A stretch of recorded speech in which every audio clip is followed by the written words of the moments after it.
So this is some joint work with a former undergraduate of mine, Austin Blatt. I'm interested in powerful programming languages. Get a lot of work done. And so you might be thinking, well, I know some powerful programming languages. C, Rust is a powerful programming language. And that's true, you're right. Those are powerful programming languages. But let's be honest. How much damage can you do in one line of C? What are you're going to corrupt memory? That's cool. That's great.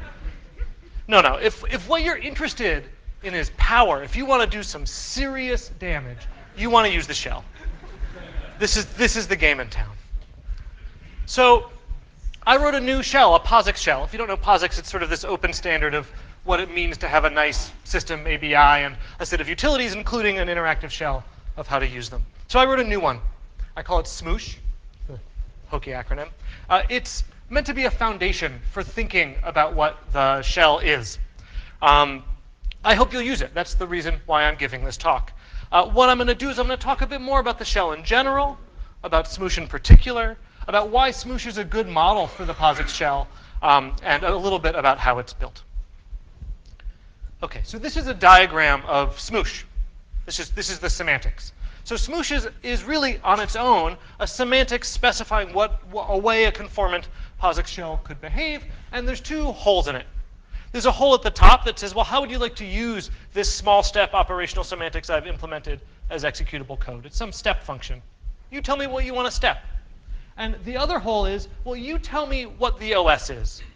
Unlike many other programming languages, the POSIX shell needs to talk to your operating system to even perform basic semantic functions. So the definition of the OS is going to be built into the language. Okay, so a bit more.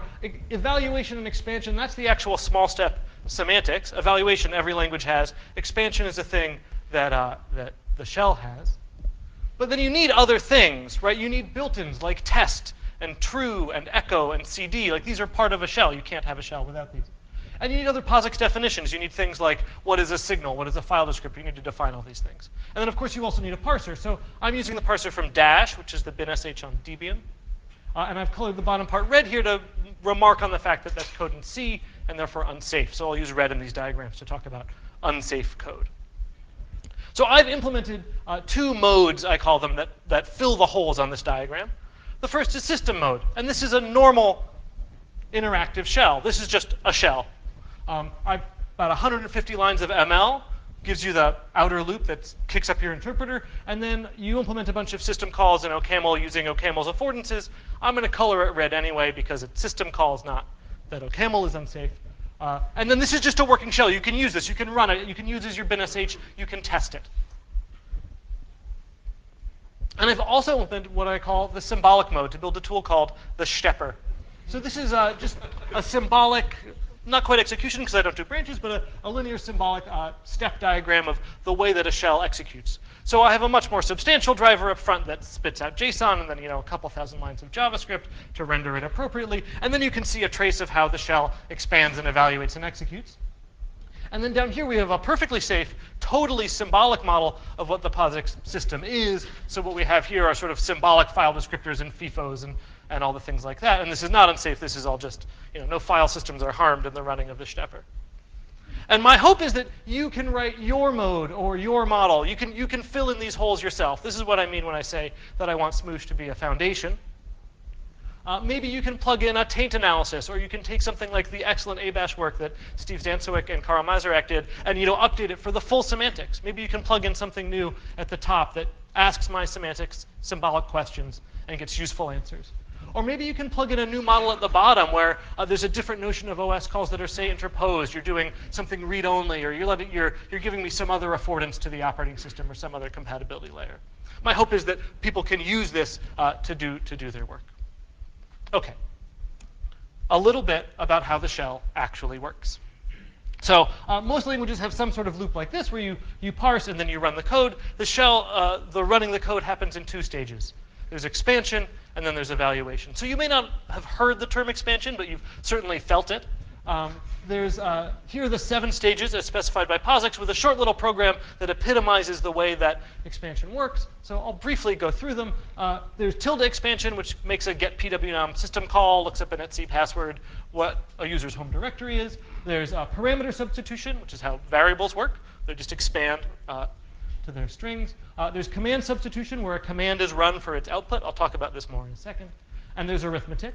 These are the 4 sort of core forms of expansion. There's 3 others. There's field separation. This has caused shell bugs for you.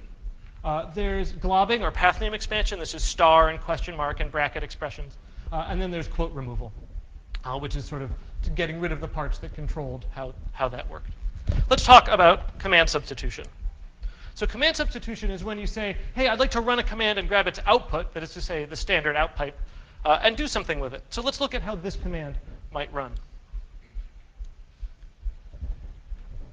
So I say, I want to get the base name, the last part of a path, out of the current working directory. So I'll run the command pwd to print the working directory, capture the output, and see what happens. So really, expansion will give me this command. This is the command that will get execVE'd by your shell.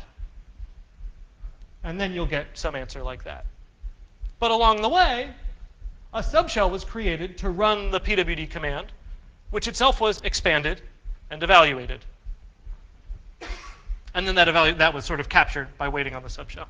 So you can think of shell execution as having this general outer structure of parse, expand, eval. But within expansion, I could create subshells that ask for more and more recursive stages of expansion and evaluation. OK, this can get confusing. So let me show you. Oh, no, I have to click it on the real slide, don't I? It's not a feature.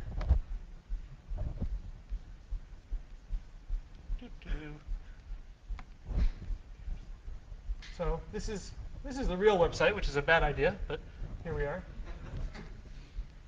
How do I make this bigger? Is that halfway visible?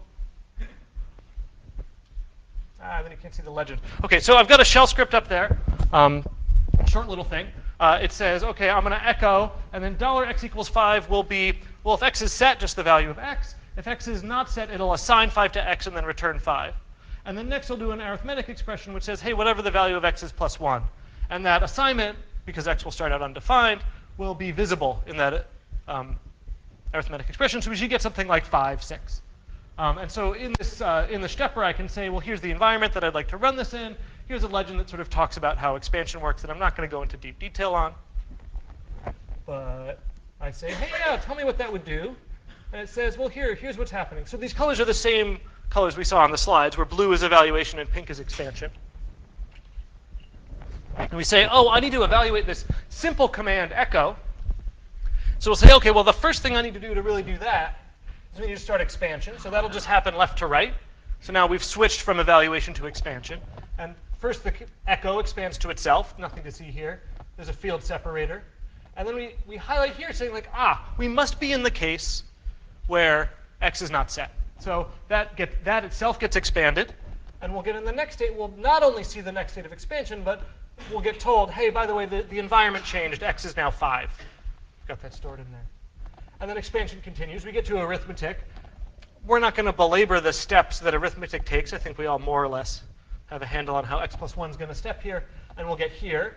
More stages of unnecessary expansion will happen here. The field splitting and path name expansion and quotation removal have no effect, but need to run. And eventually we'll say, this is the command I'm going to execVE. Well, it turns out echo is a built-in utility, so we won't call that. But we'll run it and eventually see that, indeed, symbolically, we will get the appropriate output. OK, so this is a tool. It's online. You can play with it. I'd love to hear what you think of it.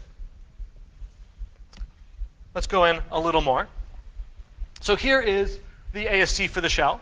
It's uncontroversial. We have those simple commands, redirections, pipes, background, subshells, like the usual shelly stuff. We have control. We have some like less conventional control where we're doing like pattern matching or enumeration and function definition. It's not actually that controversial of a language, I think, until you look at what this W means. So these W's, these are words. And these are the things that are subject to expansion. What is a word? It's a sequence of one of 3 things: plain strings, field separators, and control codes. What are control codes? Well, there's a bunch of them for different things, but like you have a string like this, it's going to get mapped down to control code something like this. This is not real shell syntax. This is my own AST. And just like as a sort of like general advisory, you'll notice that star here is not a control code, and that's because path name expansion is a dynamic process. The more you know. Okay. So like what's really going on here? So control code expansion is itself a 5-step process.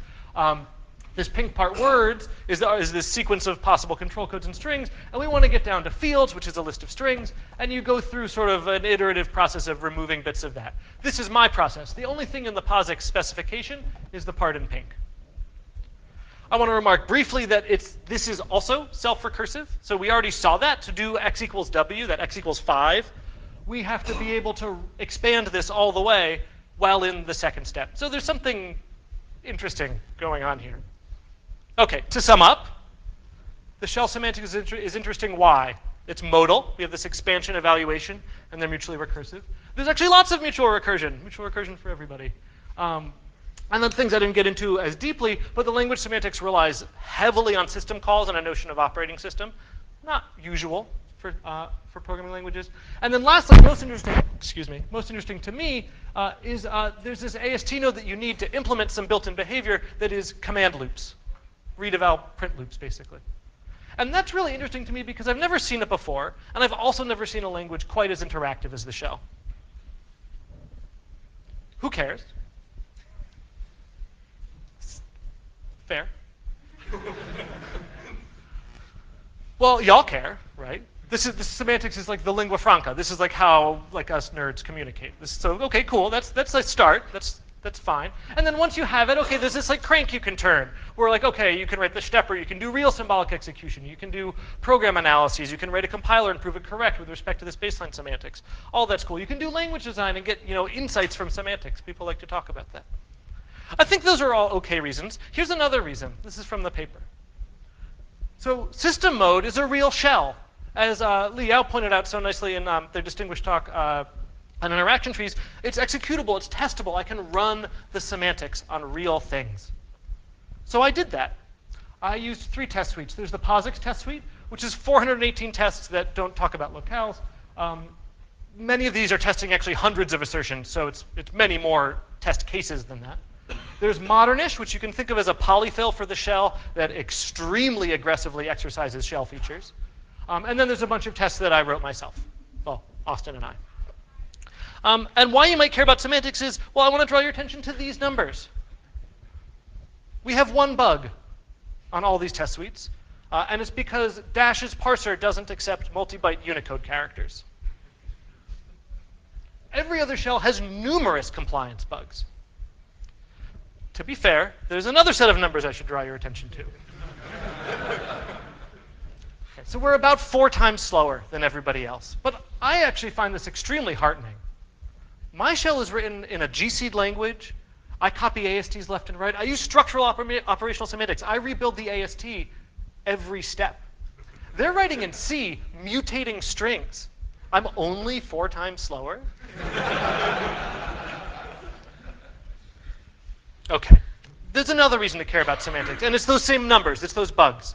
So I found 10 bugs in the POSIX test suite where they were testing things that is just not the spec. I filed 3 patches for Dash, and then we also saw that there's like numerous other bugs on that list. All of those are real bugs.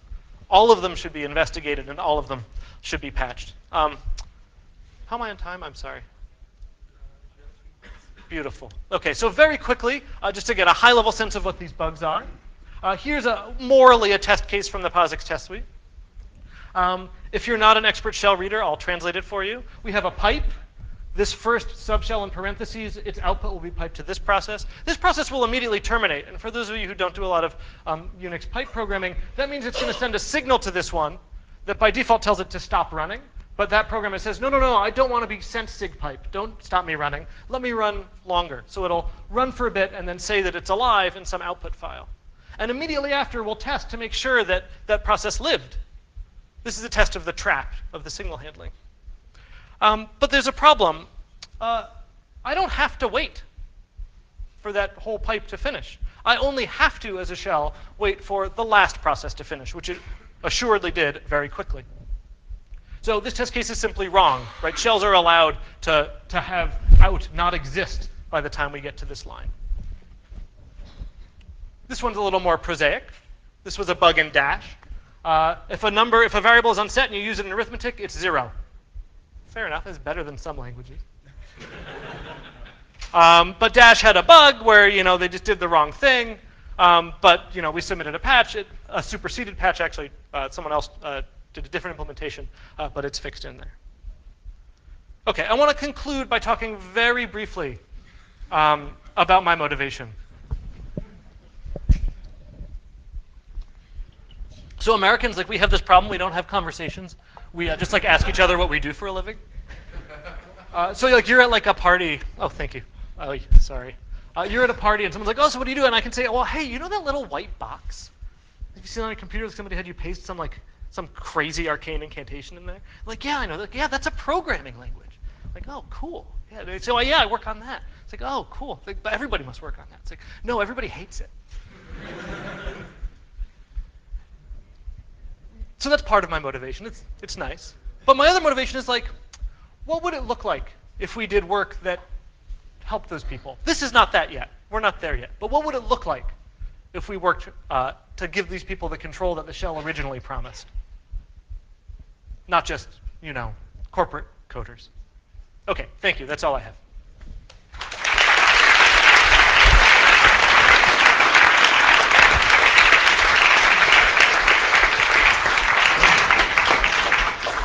Thanks. Any questions?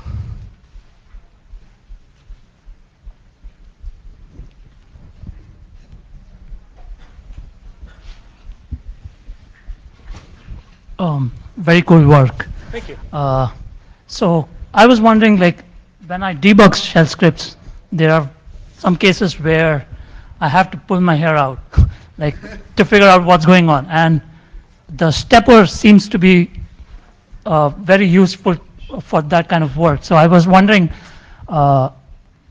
if you can speak a bit about how you could use that to debug shell scripts written in other shells like Bash or Z shell, and if your work is ready for that, and how I might use for that work.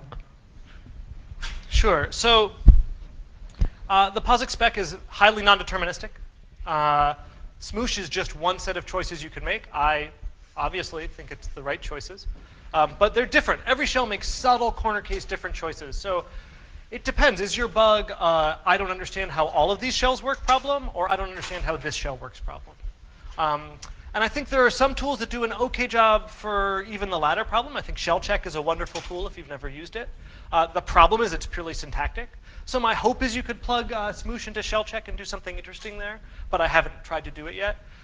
Zish, you mentioned, I went to the site, just wanted to highlight Zish, even when it's designed to be emulating .sh, is not capable of running the POSIX test suite. So if what you're interested in doing is writing portable scripts, Zish may not be your best choice. Hey, I had another question. This is really great stuff, and I think what I see as the biggest value is that you have clean semantics with a shell, and you might be able to do a static analyzer that catches all of the classic pitfalls which are found in the humongous amount of infrastructure that our world relies on. Do you have any plans for that, detecting misuses of single brackets, wrong semantics for pipes that people expect? Yeah, my immediate next step is to try to find unspec and undefined behavior in sort of known portable scripts like AutoTools scripts, but that's, I think, the next step. But I'm trying to scale up. What we're missing, though I think Ralph Trinan's group in REMS are doing a good job, Paris Diderot, is we don't have a great suite of scripts that people all agree are good. Mm-hmm. And until we have that, it's a little tricky to even say that something is right or wrong, given the lassitude that implementations have under the spec. But indeed, that's the direction I'm going. Very much looking forward. Thanks. I thought C semantics was beautiful. This is much more beautiful. Now the serious question. So suppose you were to do this in a theorem prover, like Coq, and you were to prove a property about your semantics. Is there any useful property that you can prove about it? Oops, damn. Sorry, 1 second. Oop. Come Come on. So for type languages, it's always type safety, and then we are very happy. Could you prove something about this if you were to do it in the proof assistant? Yeah, people have suggested various properties, and often under investigation they're not true. For example, even idempotence of redirections and things like that. I'm not certain what property you would want. To me, the properties I'm interested in are relating different implementations.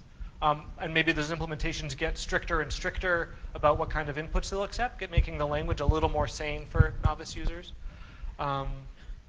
You talked about it being in a theorem prover. Smoosh is written in a language called Lem, Peter Sewell's Lem, which you can think of as a sort of like pure OCaml with worse error messages that can extract to cock or Agda, or sort of take your pick of these things. You can correct me.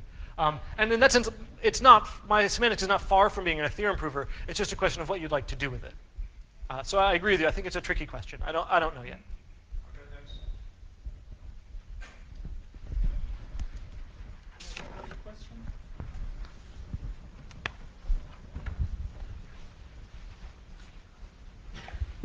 How far away are we from a program logic that I could use to establish the correctness of the scripts that I download and pipe into SH when I'm installing various programming languages, say? Yeah, so I think there's faster ways to get to that point than a program logic, and I'm arguably not the right person to do that program logic, but I think not so far. I think the hardest part is how do you understand what an executable does? Because it turns out that's what the shell is for. All right, let's thank Michael again.